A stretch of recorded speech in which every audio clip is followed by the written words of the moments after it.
Hello everyone, Dan here from the Next Tissue Podcast. On today's video, I'll be doing a review for Mickey 17. This is a new film, 2025, rated R with a runtime of 2 hours and 17 minutes. As of the recording of this video, we have a Rotten Tomato score of 77% from the critics, audience score is 73%, and a Letterboxd average rating of 3.7. In this film, unlikely hero Mikey Barnes finds himself in the extraordinary circumstance of working for an employer who demands the ultimate commitment to the job to die for a living.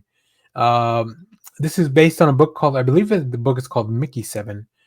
So there's not that many Mickeys, I guess, in the book. Um, before we get into this, let's talk a little bit about this. Is directed by Bong Joon Ho, who I'm a big fan of. I really like a lot of his other work. The one thing I haven't seen from this director is Okja. I think that was a movie that went straight to Netflix, and I do want to check it out. One of the podcasts that I listen to will be doing it very soon. 70 Million podcast. So shout out. So hopefully I'll watch it for that, and then maybe do a review for the channel as well. Uh, Before I get into the cast, you guys know I like to troll Letterbox and look for a funny review or something that kind of jumps out. So this is written by Lucia, 4 stars. The film equivalent of when you're like, who the hell's in my Google Doc? Only to realize that it is you in a different tab. Yeah, I think this is a fun. I mean, I think this is a really funny review, but also it does relate to the film so much. So we'll get into that in a minute. Let's talk about the cast. Robert Pattinson is Mikey Barnes, the protagonist. And let me tell you, not only is he doing like double duty for a little while in this film, but he does such a good job into just disappearing into these different characters. I I'm trying to figure out if there's a film where Robert Pattinson has kind of played a similar character to another one, because all his performances are so unique. And I think that's what really makes the film. Even here, where he portrays the same person kind of multiple times, and even for a while, there's two of them on the screen. Even those characters are very different. Even though they're supposed to be the same person, that's a little bit of commentary on like the printing back a person and all that. So that's really like he's just great. We also have Steven Yeun who plays Timo, uh, Mikey's friend. I'll call him. Naomi Ackie is Nasha, who is Mickey's kind of romantic interest. Mark Ruffalo, who plays Senator or former Senator or failed Senator, maybe Kenneth Marshall, and Toni Collette is his wife. So Kenneth Marshall is the one that kind of has put this mission to this other planet together, and his wife Toni Collette Yifa, I think is her name, is his wife. So they are like, if you're familiar with Bong Joon Ho's other movies, Snowpiercer, they play the characters that would be like in the front of the train, like they are the rich characters. They're in charge of everything. In this case, they also have like a kind of like a weird cult following.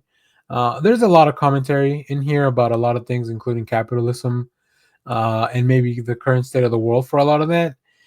It's not subtle at all. Like it's very much in your face. But this film uses humor and this sci-fi lens to kind of bring all that into perspective, and still give you an entertaining film, something that you can grab a hold of even if you're not there to to just explore all those themes. You can still have a very good time with this movie. I love the transition of this film from a very dark comedy to like a very cool sci-fi piece. It slowly devolves from one thing into the other, but never truly just becoming one thing. And I think that's the most difficult part, where the director has to find that balance, has to find a way to transition and make it very seamless in a way that the audience is still very invested, and they don't even realize that they are now watching maybe a 90% different film. And I think Bong Joon Ho is very good at that. Like I said, the performances really carry this film, including a standout Robert Pattinson.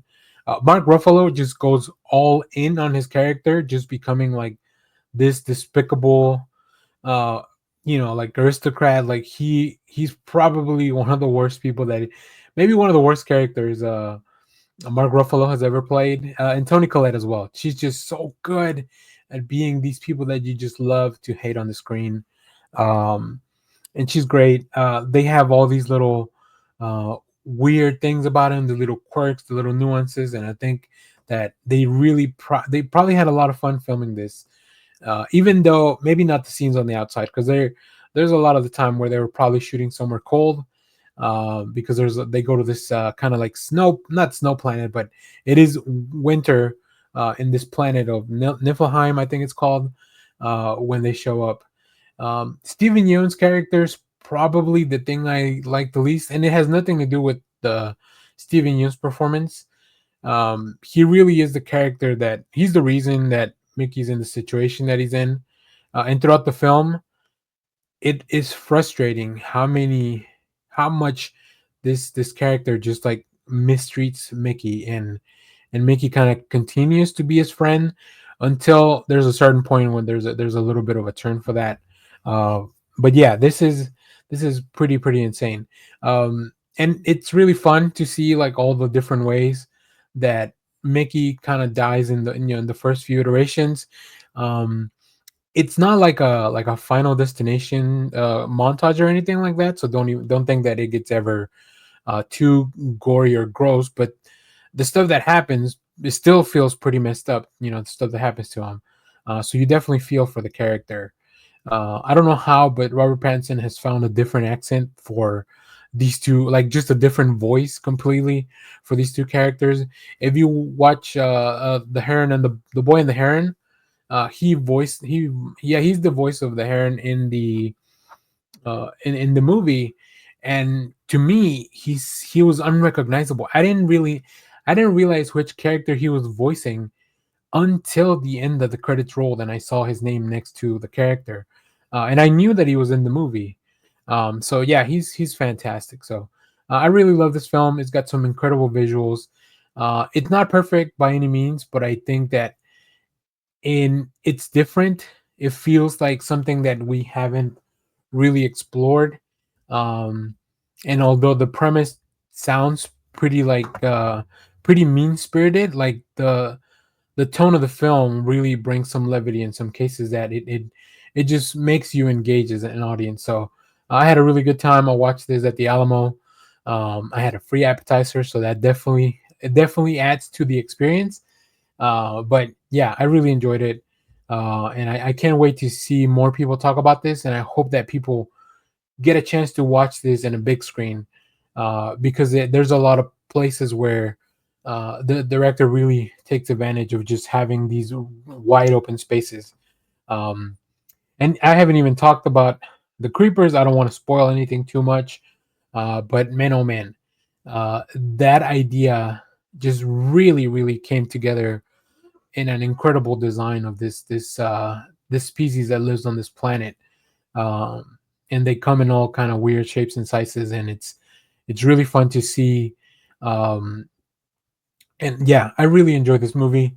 I had a good time with it. I think overall I have this at 4 stars on Letterboxd, which is a little bit higher than the average, both for critics and Letterboxd and the Rotten Tomatoes audience. So, but then again, I do have a little bit of a bias with the director that I really enjoy, and then Robert Pattinson, who not only is he Batman, which already makes me biased, but also he's just a great performer overall. So, if you've seen Mickey 17, let me know what you thought about it down in the comments. As always, thank you for watching, everyone. Remember to share, like, subscribe, hit the bell so you know when we go live. That is most Saturdays, 10 a.m. Central Standard Time. Stay tuned. We have more comic reviews, trailer reactions, TV recaps, all that fun stuff here in the channel. Thank you for watching, everyone. Bye bye.